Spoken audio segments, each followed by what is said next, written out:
Welcome to the screencast on FindBugs. In this screencast, we will discuss the tool's working, precision evaluation, and scope for improvement. As we begin, let us look at some of the facts about the tool. FindBugs is a static code analysis tool originally developed by Bill Pugh and David Haumeyer, which is now maintained by Pugh and a team of volunteers. The tool is written in Java and can be run with any virtual machine, compatible with Sun's JDK 1.5. So how does this tool work? It examines Java bytecode or jar files precisely, matches them against a list of about 200 bug patterns, and identifies potential problems in the code. Some of these bug patterns include null pointer referencing, ignored return values, reading an uninitialized field in a constructor, and so on. Let us now discuss the working of this tool in more detail. FindBugs can be run in multiple ways.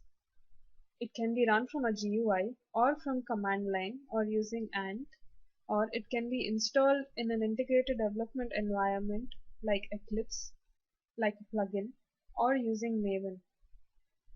Similar to most code checkers, FindBugs reads the bytecode and constructs a model out of it, which is nothing but an abstract representation that is used to match against various recognizable error patterns.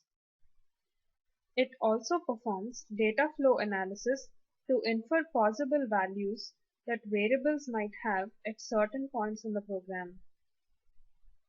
Here is a screenshot of how FindBugs is run in Eclipse.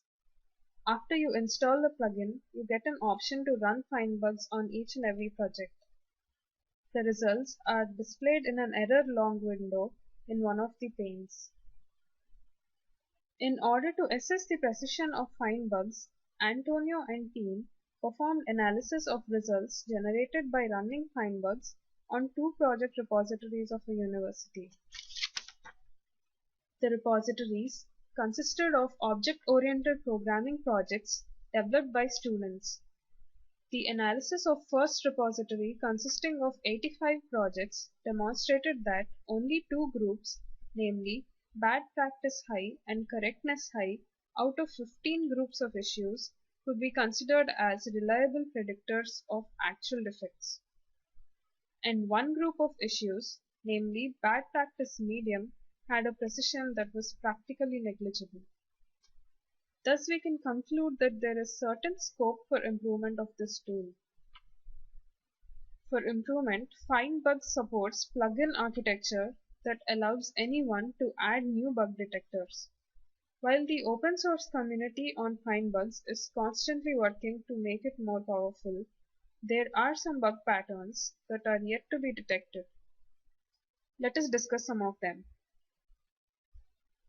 Zero length array. An array declared with length 0 cannot be used to store data. Negative length array. When an array is declared with negative length, it cannot be used in the program. Divide by 0. This is quite popular. FindBugs cannot evaluate values that come from user input at runtime that could lead to divide by 0 error. Many more like these are integer overflow, out-of-bound array indexing, probable out-of-bound array indexing, never executed for loop, unexpected behavior of loop. We would further discuss about various other Java bug finding tools and their efficiency in our blog.